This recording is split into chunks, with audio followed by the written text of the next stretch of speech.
if you want to hook up and use one of these with Logic Pro on one of these.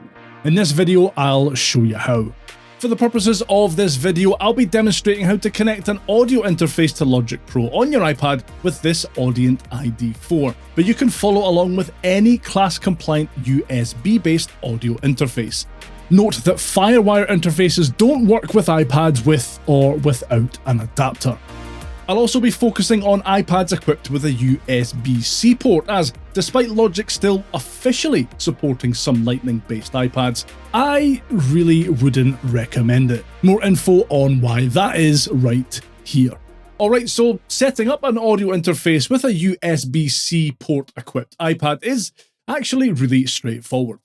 In fact, if you have an audio interface with a USB-C output like this Audient ID4, you can grab a USB-C to USB-C cable, one actually comes with this interface, plug it directly into your iPad, and you'll be good to go. A quick note on audio interfaces here: if you don't have one of these yet and are looking for an interface well suited to recording on an iPad, I'd definitely recommend this one, the Audient ID4.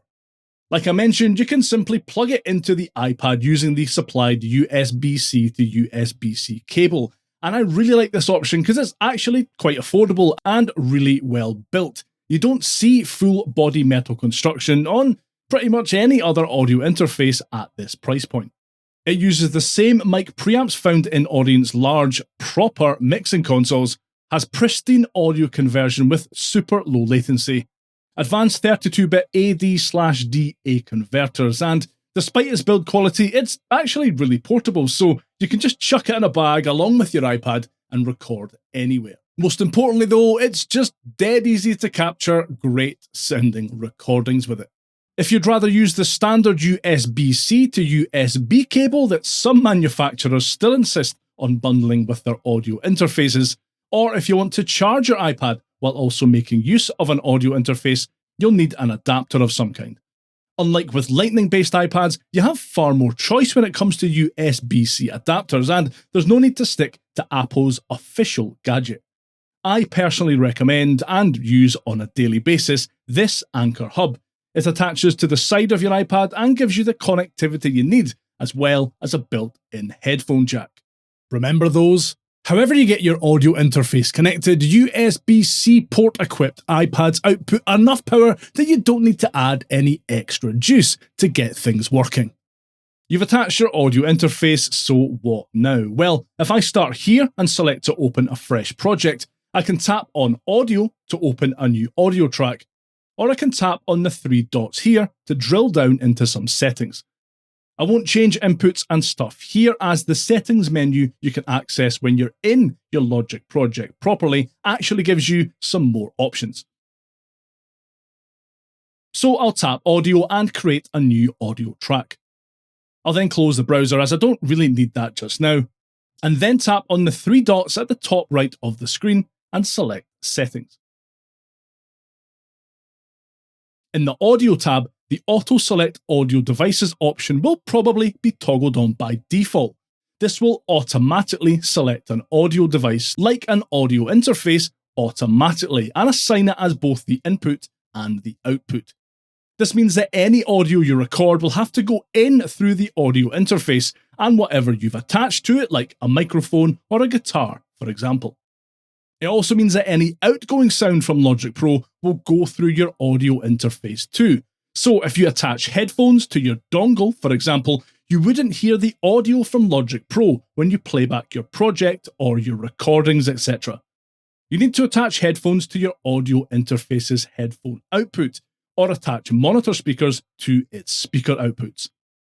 If you toggle Auto Select Audio Devices off, you can manually select from any available inputs. So you could listen through headphones attached to your audio interface, but record through your iPad's built-in microphones, for example. Or you could record audio using your audio interface, but listen back to your recordings and your project as a whole through your iPad speakers.